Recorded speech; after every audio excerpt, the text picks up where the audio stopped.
নিসফু শাবান ওই ব্যক্তির জন্য যে ব্যক্তি শিরিক করে না।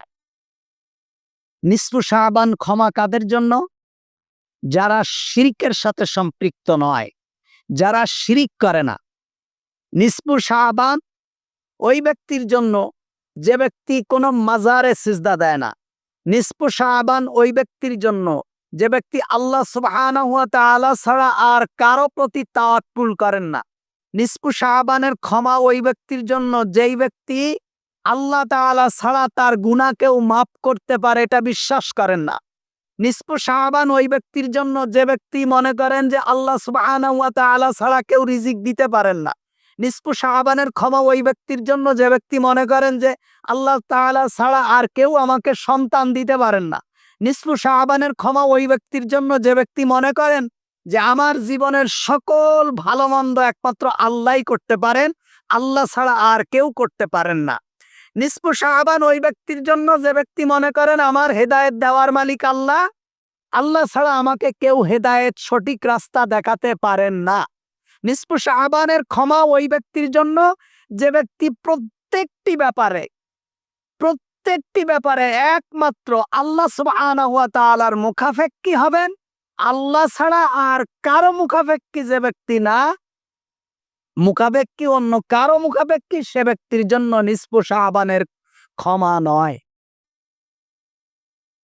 সুতরাং আমরা তো শবে বরাত নিয়ে খুব মানে করছি, আমাদের নামাজ নাই, আমাদের রোজা নাই, আমাদের আকীদা ঠিক নাই, আমাদের আমল ঠিক নাই, আমাদের কিচ্ছু নাই।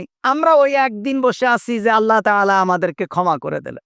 আরেকটা ব্যাপার হলো নিসফু শাবান কোনো আনুষ্ঠানিকতা নয়। নিসফু শাবানে আল্লাহ তাআলা ক্ষমা করবেন, কিন্তু নিসফু শাবানে একেবারেই যে নির্দিষ্ট কিছু ইবাদত করতে হবে, নির্দিষ্ট কিছু সালাত আছে, সেই সালাতের আবার নির্দিষ্ট কিছু সূরা আছে, সেই সূরা আবার সালাতের মধ্যে কত সংখ্যায় পড়তে হবে, এই ধরনের যত কথাবার্তা সব হলো জালজালিয়াতি কথাবার্তা। নিসফু শাবানে আপনি যদি চান, আপনি এমনিই তো 13, 14, 15 তারিখ আইয়ামে বীজের রোজা। আপনি যদি রোজা রাখতে চান তাহলে আরবি মাসের 13, 14, 15 থাকবেন। তাহলে হলো কি আপনার নিসফু শাবানের রোজাও হয়ে গেছে আর আইয়ামে বীজের রোজাও হয়ে গেছে। কিন্তু আপনি শুধু সারা বছর নফল রোজা করবেন না, কিন্তু এটাকে শবে বরাতের রোজা বলে আপনি করবেন, সেটাকেই হলো বেদাত। কোনো আমলকে কোনো দিনের সাথে খাস করে যেটা সেই দিনের সাথে খাস নয়, এটা করার নামই কি? বেদাত। আমাদের বক্তব্য হলো এটা।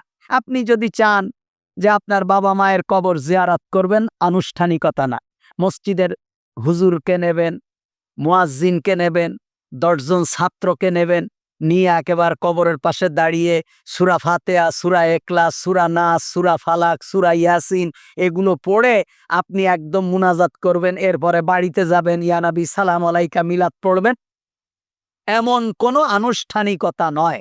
আপনি আপনার পিতা মাতার কবর জিয়ারত করবেন, শুধু এই দিন নয়, প্রতিদিন করবেন, প্রতি সপ্তাহে করবেন, প্রতি মাসে করবেন, প্রতি শুক্রবার করবেন। আপনার ধারাবাহিকতা থাকবে যে আমি আমার মা বাবার কবরের পাশে যাই, কিন্তু আপনি কোনোদিন গেলেন না লোকজন নিয়ে একেবারে আনুষ্ঠানিকতা করে আপনি কবরে গেলেন, সন্ধ্যার সময় গিয়ে একটু কবরের পাশে মোমবাতি আগরবাতি জ্বালায় দিয়ে আসলেন। আচ্ছা আপনি বলেন, আপনি কবরের পাশে মোমবাতি আগরবাতি জ্বালান আর 500 পাওয়ারের লাইট জ্বালান, কবরওয়ালার কোনো উপকার হবে? কোনো উপকার আছে? কেন করলেন আপনি? এই কেন করলেন এটাই হলো, আপনি বলবেন ভাই অসুবিধা কোথায়? অসুবিধা আছে। আপনি এটা যদি যেটা মুহাম্মাদুর রাসূলুল্লাহ সাল্লাল্লাহু আলাইহি ওয়াসাল্লাম ভালো মনে করেননি, সাহাবীরা ভালো মনে করেননি, যে সেটাকে আপনি ভালো মনে করছেন, এটাই হলো অসুবিধা। এটাই কি অসুবিধা? আপনি একটা জিনিস করলে বলবেন ভাই অসুবিধা কোথায়? এটা তো ভালো কাজ। যেটাকে মুহাম্মাদুর রাসূলুল্লাহ ভালো বলেননি, সাহাবীরা ভালো বলেননি, সেটা কখনো উম্মতের কাছে ভালো কাজ হতে পারে না। আপনি নফল নামাজ পড়বেন, ঠিক আছে। আপনি 1 বছরে কোনোদিন তাহাজ্জুদের নামাজ পড়েছেন? পড়েননি। আপনি 1 বছরের মধ্যে কোনোদিন এশার পরে 4 রাকাত নফল নামাজ পড়ে ঘুমাইছেন? ঘুমাননি। আপনি নিসফু শাবানের দিন পড়বেন, ঠিক আছে, তাহলে মসজিদে আসবেন কেন? মসজিদ কি নফল নামাজের জায়গা? বলেন, মসজিদ কি জায়গা? শুধুমাত্র ফরজের জন্য মসজিদ। মসজিদ কিসের জন্য? ফরজের জন্য। বরং মুহাম্মাদুর রাসূলুল্লাহ সাল্লাল্লাহু আলাইহি ওয়াসাল্লাম মসজিদে নফল নামাজ না পড়তে নিরুৎসাহিত করেছেন। আল্লাহ রাসূল বলেছেন, ইজআলু ফি বুয়ুতিকুম মিন সালাতিকুম ওয়ালা তাত্তাখিজুহা কুবুরা। তোমরা নামাজকে ঘরের জন্য ছেড়ে দাও, তোমরা ঘরগুলোকে কবর বানায়ও না। তার মানে কি, ঘরেও নামাজের প্র্যাকটিস করো, নফল নামাজগুলো ঘরে পড়ো। জুমার সালাত পড়তে আসার আগে ঘরের মধ্যে 2 রাকাত করে যা খুশি যত রাকাত ইচ্ছা পড়ে আসবেন। আজানের সময় থেকে শুরু করে 4 রাকাত, 6 রাকাত, 8 রাকাত পড়ে চলে আসবেন মসজিদে। মসজিদে এসে 2 রাকাত পড়ে বসে গেলেন। জোহরের নামাজটা ঘরে ফরজ, মসজিদে সালাম ফিরায় বাড়িতে গিয়ে সুন্নাত পড়েন। মূলত মসজিদটা হলো সালাতুল মাকতুবাহ, ফরজের জন্য। কিসের জন্য? তা যেই মসজিদ ফরজের জন্য রাসূলুল্লাহ সাল্লাল্লাহু আলাইহি সাল্লাম নফল নামাজ, ওয়াক্তিয়া নফল নামাজ ঘরে গিয়ে পড়তে উৎসাহ দিয়েছেন, ঘরে গিয়ে পড়তে বলেছেন, আপনি সেই মসজিদের মধ্যে শবে বরাতের যে নামাজ বরাদ্দকৃত না, শরিয়াতে নির্ধারিত না, সেই নামাজ আপনি এসে মসজিদে পড়ছেন কেন? হায়, আপনি মানুষকে দেখাবার জন্য পড়ছেন। যদি মানুষকে দেখাবার জন্য পড়েন তাহলে তো আপনি শিরিক করলেন। মান সাল্লা ইউরানি ফাকাদ আশরাক। যে ব্যক্তি মানুষকে দেখাবার জন্য পড়ে সে শিরিক করে। যে মানুষেরকে দেখাবার জন্য নামাজ পড়ে সে কি করে? তার মানে সালাত কার জন্য? আপনি মানুষকে দেখালেন, তার মানে মানুষকে আল্লাহর সমকক্ষ করে দিলেন। নাউজুবিল্লাহি মিন যালিক, একেই বলে শিরিক। তাহলে আপনি নফল নামাজ পড়েন, আপনি নফল নামাজ পড়েন, আপনি, আপনার স্ত্রী, আপনার সন্তান, আপনারা জায়নামাজ বিছায়ে মোবাইলগুলো অফ করে ঘরের দরজা টরজা বন্ধ করে যাতে কোনোভাবে ডিস্টার্ব না হয়, আপনি ঘরের মধ্যে বসেন, আপনি কোরআন পড়েন, আপনি 4 রাকাত, 8 রাকাত, 10 রাকাত, 12 রাকাত নামাজ পড়েন, কোনো সমস্যা নেই। কিন্তু এটাকে আনুষ্ঠানিকতা করা, একেবারেই এটাকে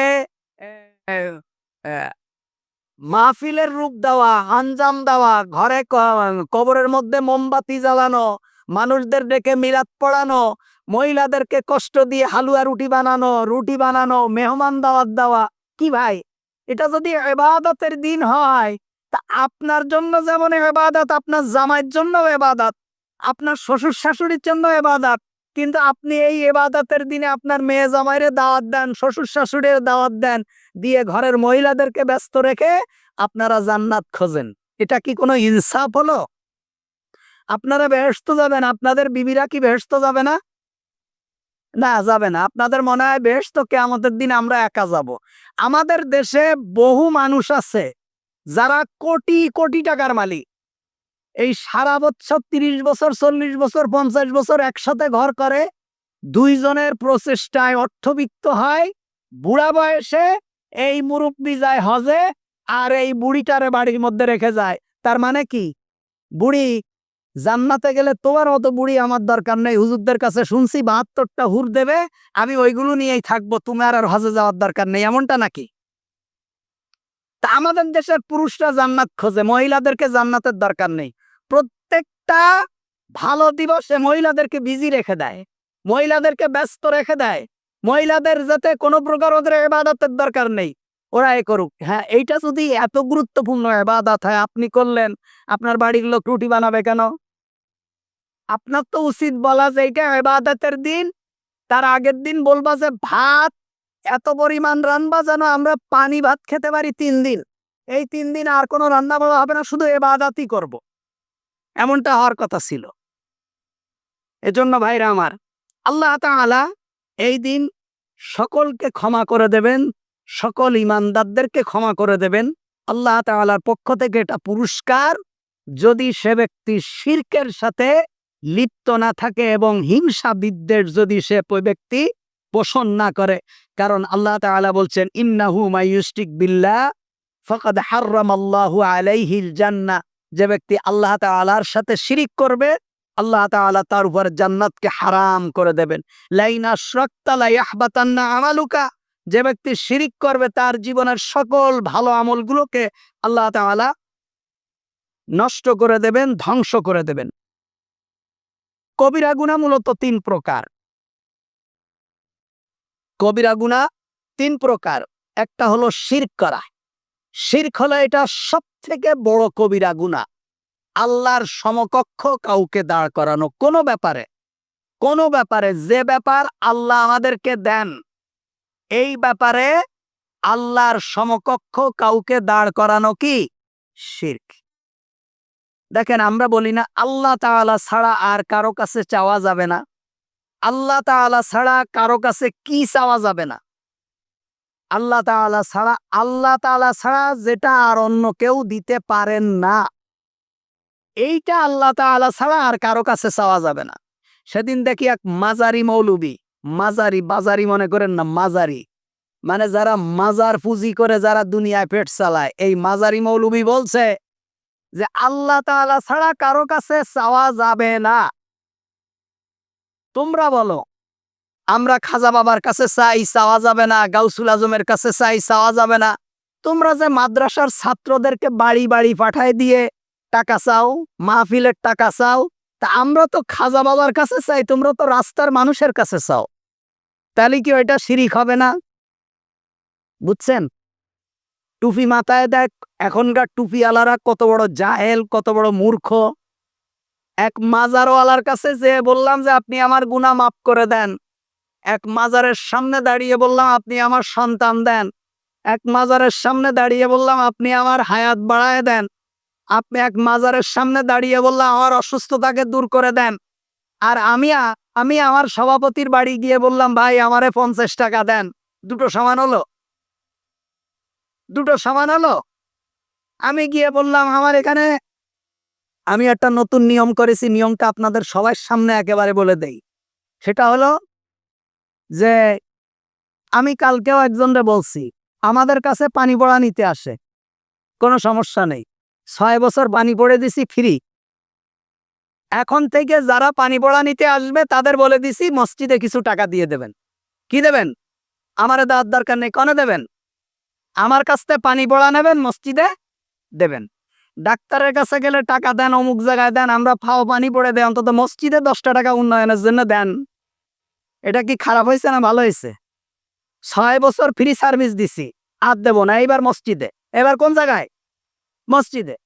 তা এখন আপনি যে মসজিদে টাকা দেবেন, এটা কি শিরক? আমি বললাম যে ভাই আপনি আমার মসজিদের উন্নয়ন কল্পে 100 টাকা দেন, এটা শিরক। এই হলো জেহালাত। তা যখন কোরআন হাদিসের জ্ঞান ছাড়া কেউ যখন কোরআন হাদিসের বক্তব্য দিতে চায়, দিনের দায়ী হয়, সে হয় সব থেকে শ্রেষ্ঠ জাহেল এবং সব থেকে শ্রেষ্ঠ মূর্খ। সে বলছে যে আমরা খাজা বাবার কাছে চাই, আপনারা তো মাদ্রাসার ছাত্ররা, মাদ্রাসার ছাত্রদেরকে বের করে দেন, আপনারা তো চা, তাহলে আমরা চাইলে শিরিক হলে আপনি চাইলে শিরিক হবে না কেন? আস্তাগফিরুল্লাহিল আযীম। এই হলো মানে জেহালা। আল্লাহ তাআলা বলে কবিরা গুনাহ 3 প্রকার, একটা হলো শিরক, আরেকটা হলো বেদাত। শিরিক মানুষের আমল নষ্ট করে ফেলে, এই ঈমান নষ্ট করে দেয়। বলেন শিরক কি নষ্ট করে? ঈমান নষ্ট করে। শিরিক যারা করে আল্লাহ তাআলা ছাড়া আর কারো প্রতি যারা বিশ্বাস স্থাপন করে তারা মুশরিক। মুশরিক মানে হলো শিরিককারী, এটা হলো আরবি গ্রামার। শিরককারীকে যে ব্যক্তি অংশীদার সাব্যস্ত করে আল্লাহর সাথে, তাকে কি বলা হয়? মুশরিক। হিন্দুরাও মুশরিক। কেন? হিন্দুরা কিন্তু আপনি দেখবেন যে উপরওয়ালা একজন আছে, মূল একজন কি আছে, কিন্তু তারাও কি করে? দেব দেবীর পূজা করে, বিভিন্ন মূর্তির পূজা করে। আমাদের দেশেও যারা মাজারপন্থী আছে, মাজারে সিজদা দেয়, আল্লাহরে বিশ্বাস করে না? করে না? আবু জাহেল মক্কার ঘরে গিয়ে সিজদা দিত, আল্লাহরে বিশ্বাস করতো না? আল্লাহরে বিশ্বাস করত, কিন্তু মুহাম্মাদুর রাসূলুল্লাহ সাল্লাল্লাহু আলাইহি ওয়াসাল্লামের কথার সাথে কি ছিল না? একমত ছিল না। এটাই হলো শিরক। তাহলে শিরক মানুষের ঈমান ধ্বংস করে দেয়। শিরক কি করে? আর বেদাত হলো আমল ধ্বংস করে। বেদাত কি করে? আমল ধ্বংস করে। বেদাত হলো শিরক হলো পচা বীজ। এই যে আমরা খেতে বীজ লাগাই না, এই পচা বীজ ধরেন শিরক।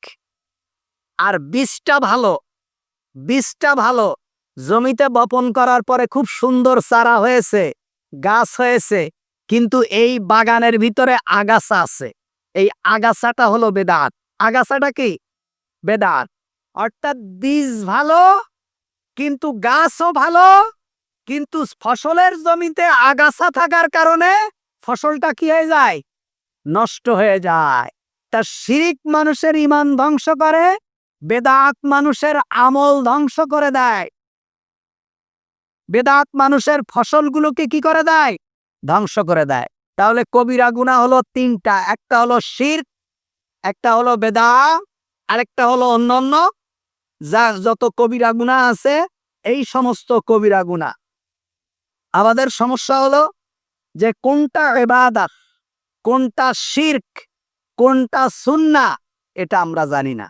আমরা যেইটা পাই এইটাই খাই, যেইটা পাই এইটাই খাই। যে বলে এইটাই আমাদের কাছে ভালো, এটাই তো ভালো, এটা তো ভালো হওয়ার কথা। মনে রাখতে হবে মুহাম্মাদুর রাসূলুল্লাহ সাল্লাল্লাহু আলাইহি ওয়াসাল্লাম যেটাকে ভালো বলেননি, মুহাম্মাদুর রাসূলুল্লাহ সাল্লাল্লাহু আলাইহি ওয়াসাল্লাম আর তার সাহাবীরা যেটাকে উত্তম মনে করেননি, মুহাম্মাদুর রাসূলুল্লাহ সাল্লাল্লাহু আলাইহি ওয়াসাল্লাম এবং তার সাহাবীরা যেটাকে আমল মনে করেননি, মুহাম্মাদুর রাসূলুল্লাহ সাল্লাল্লাহু আলাইহি ওয়াসাল্লাম এবং তার সাহাবীরা যেটাকে জান্নাত যাওয়ার আমল মনে করেননি, উপযোগী মনে করেননি, সেটা উম্মতের কাছে উত্তম মনে করাটাই হলো খারাপ। এটাই হলো বেদাত। এটা আমাদেরকে মাথায় রাখতে হবে। তা আল্লাহ তাআলার হাবিব সাল্লাল্লাহু আলাইহি ওয়াসাল্লাম কি বলছেন? যে আল্লাহ তাআলা নিসফু শাবানের রাতে সকলকে মাফ করে দেবেন, সকল ঈমানদারদেরকে মাফ করে দেবেন, যদি হিংসা, বিদ্বেষ এবং শিরক তার মধ্যে না থাকে। হিংসা, পরস্পরের মধ্যে পরস্পর পরস্পরকে ক্ষমা করে দেওয়া, পরস্পর পরস্পরকে কি করে দেওয়া? ক্ষমা করে দেওয়া। যে আমি যদি কোনো কারো প্রতি অসন্তুষ্ট থাকি কিংবা কেউ যদি আমার প্রতি জুলুম করে থাকে, আমি সবাইকে মাফ করে দিলাম। সবাইকে কি করে দিলাম? কারো প্রতি আমার আর কোনো বিদ্বেষ নেই। তার মানে হলো আপনি নিসফু শাবানের ক্ষমা পেতে চাইলে আগে আপনাকে খুলুসিয়াতের সাথে, ইখলাসের সাথে, একাগ্রতার সাথে তওবা করতে হবে। একেবারে খুলুস তওবা করতে হবে। তওবা করে আপনার ভিতরে যদি কোনো শিরকিয়াত থাকে, কুফরি থাকে, এগুলোকে ছেড়ে দিতে হবে। যদি আমলের মধ্যে কোনো বেদাত থাকে, কোরআন সুন্নাহ পরিপন্থী কিছু থাকে, এগুলোকে ছেড়ে দিয়ে একনিষ্ঠভাবে তওবা করে আপনি আপনার আমলিয়াতের জিন্দিগিকে নতুনভাবে শুরু করতে হবে। রাজি আছেন তো ইনশাআল্লাহ? তাহলে আল্লাহ তাআলা আমাদেরকে ক্ষমা করে দেবেন। হিংসা খুব খারাপ জিনিস। আমরা সূরা ফালাকের মধ্যে পড়িত যে অমিন শাররি হাসিদিন ইযা হাসাদ, আমি আশ্রয় চাই হিংসুকের অনিষ্টতা থেকে যখন সে হিংসা করে। যখন সে কি করে? হিংসা করে। হিংসুকের অনিষ্টতা থেকে আল্লাহ তাআলা আমাদেরকে পানা চাইতে বলেছেন। পানা, আল্লাহর কাছে আশ্রয় চাইতে বলেছেন। পরস্পর পরস্পরকে হিংসা করা, যে কোনো ব্যাপারে হিংসা করা। একজনের ভালো সন্তান দেখলেন, আপনি হিংসা করলেন। একজনের ব্যবসা ভালো দেখলেন, আপনি হিংসা করলেন।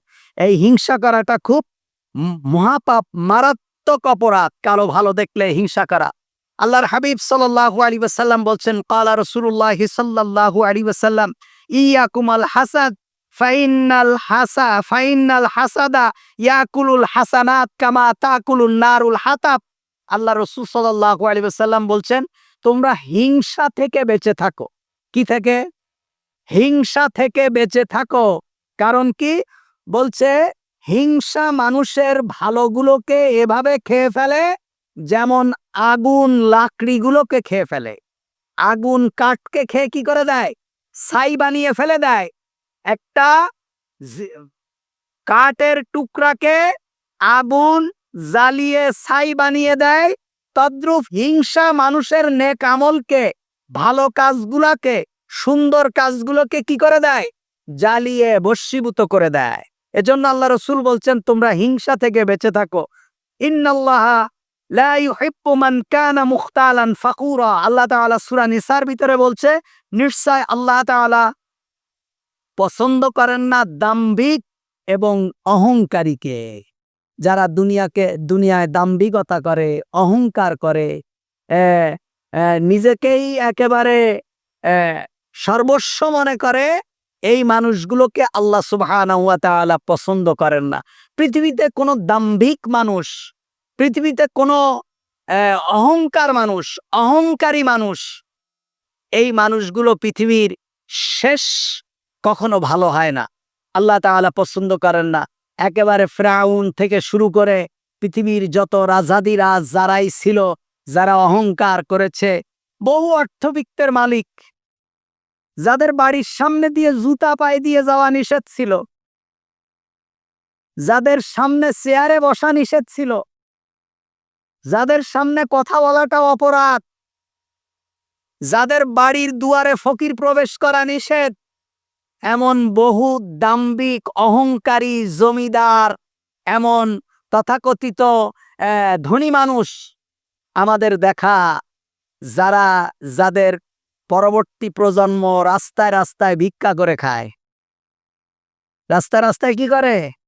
ভিক্ষা করে। প্রতিবেদন দেখলাম, খুলনার এক ভদ্রলোক, উনি পাকিস্তান পিরিয়ডে বিমানে করে বিয়ে করতে গেছে পাকিস্তানে। তাহলে বোঝেন কত বড় ধনী। এখন এই গোটা খুলনা বিভাগে মারা গেছে কিনা কয়েক বছর আগে দেখলাম, রাস্তা রাস্তায় ঘুরে ভিক্ষা করছে। এই ঢাকা টাউনে বহু মানুষ আছে, বাড়ি গাড়ির অভাব নেই, কাপড় খুলে খুলে রোডের ঘাটে হাঁটে, নেই শান্তিও নেই, তাদের জীবনের কোনো দামও নেই। আল্লাহ তাআলা বলছেন, ইন্নাল্লাহা লা ইউহিব্বু মান কানা মুখতালান ফাকুরা। নিশ্চয় আল্লাহ পছন্দ করেন না দাম্ভিক এবং অহংকারীকে। যারা দুনিয়ায় অহংকার করে চলে, দাম্ভিকতা দেখায়, যারা মানুষকে মানুষ মনে করে না, যারা নিজেদেরকে সর্বস্ব মনে করে এবং সবকিছুকে নিজেই মনে করে, নিজের ইশারায় সব হবে এমন মনে করে, আল্লাহ তাআলা তাদের অহংকার এবং দাম্ভিকতাকে ভেঙে চুরমার করে দিয়েছেন। সুতরাং আল্লাহ তাআলা এই ধরনের মানুষদেরকে নিসফু শাবানে ক্ষমা করেন না। আপনি অহংকার করবেন, আপনি হিংসা বিদ্বেষ পোষণ করবেন, আপনি আল্লাহর সাথে শিরিক করবেন। মানুষ কত বোকা! আল্লাহর হাবিব বলছেন, যে ব্যক্তি শিরিক করে সে ব্যক্তিকে আল্লাহ নিসফু শাবানে ক্ষমা করেন না। আর এই নিসফু শাবানে ক্ষমা পাওয়ার জন্য মানুষ চলে যাচ্ছে মাজারে, মানুষ চলে যাচ্ছে পাগলা বাবার মাজারে। আমি আপনাদেরকে আল্লাহর কসম দিয়ে বলছি, আল্লাহি রব্বিল কাবা, কাবার রবের কসম দিয়ে বলছি, কোন মাজারওয়ালা আপনাকে কিছুই দিতে পারে না। এই আকীদা যদি আপনার মধ্যে না থাকে যে কোনো মাজারওয়ালা, কোনো কেউ আমার জীবনের কোনো কিছু করতে পারে না, এই বিশ্বাস যদি আপনার মধ্যে না থাকে, কোনো ইবাদত আপনার কবুল হবে না। আমি আবার বলছি, স্বয়ং মুহাম্মাদুর রাসূলুল্লাহ সাল্লাল্লাহু আলাইহি ওয়াসাল্লাম এবং কোন নবীরা ইন্তেকাল করার পরে আপনার কোনো ক্ষতি কিংবা উপকার করতে পারবে না। যখন ওমর রাদিয়াল্লাহু তাআলা আনহুর সময় বৃষ্টি হচ্ছে না, অনাবৃষ্টি, তখন ওমর রাদিয়াল্লাহু তাআলা আনহু আব্দুল্লাহ ইবনে আব্বাস রাদিয়াল্লাহু তাআলা আনহুকে বললেন যে আপনি একটু দোয়া করেন। মুহাম্মাদুর রাসূলুল্লাহ সাল্লাল্লাহু আলাইহি ওয়াসাল্লাম বেঁচে থাকলে তো উনি দোয়া করতেন, ওনার দিয়ে উনি আমাদের জন্য দোয়া করতেন। যেহেতু তিনি ইন্তেকাল করেছেন, তিনি পৃথিবীতে নেই, আপনি একটু দোয়া করেন, আপনি ওনার চাচা হিসাবে আল্লাহ তাআলা যেন এই মদিনায় বৃষ্টি দেয়। অনাবৃষ্টির কারণে খেজুর বাগান থেকে শুরু করে সব মারা যাচ্ছে, মানুষের অবস্থা খুব শোচনীয়। তখন আব্দুল্লাহ ইবনে আব্বাসকে দিয়ে দোয়া করালেন, কিছুক্ষণ পরে বৃষ্টি শুরু হলো। আপনাদের মাথায় রাখতে হবে যে যেখানে মুহাম্মাদুর রাসূলুল্লাহ সাল্লাল্লাহু আলাইহি ওয়াসাল্লাম এর পাশে 10,000 প্রায় সাহাবীর কবর জান্নাতুল বাকির মধ্যে আছে। মক্কায় জান্নাতুল মুআল্লার মধ্যে আম্মাজান আয়েশা, আম্মাজান খাদিজাতুল কুবরা রাদিয়াল্লাহু তাআলা আনহা আছেন, অনেক সাহাবীরা আছেন। যেই সাহাবীদের মর্যাদা আকাশচুম্বী। সুতরাং আমাদের মাথায় রাখতে হবে দুনিয়ার থেকে কেউ চলে যাওয়ার পর আমাদের ভালো মন্দ কোনো কিছুই করার ক্ষমতা ওনারা রাখেন না। অথচ আজকে আমরা এই যে মাজারগুলোতে আমরা ঘুরছি, ওনারা তো ওনাদের কথা বলবেনই। ওনারা ওনাদের মিথ্যা কথা যতভাবে বলতে পারে, ওনাদের তো এটা ব্যবসা। আমি আপনাদেরকে বুঝাতে পারি না যে আমরা কত বোকা। আমার খাওয়ার টাকা, আমার পয়সা আমি গিয়ে আরেকজনের দরবারে কেন দিয়ে আসবো? আমার কি ফায়দা? আমার ফায়দা হলো উনি আমার পরকালীন জীবনটা দেখবেন। তা পরকালীন জীবন দেখার জন্য যদি মাজারে টাকা দিলে হতো, তাহলে সাহাবীরা কেন এত কষ্ট করেছেন? সাহাবীরা তো মুহাম্মদ সাল্লাল্লাহু আলাইহি ওয়াসাল্লামের দরবারেই ছিলেন।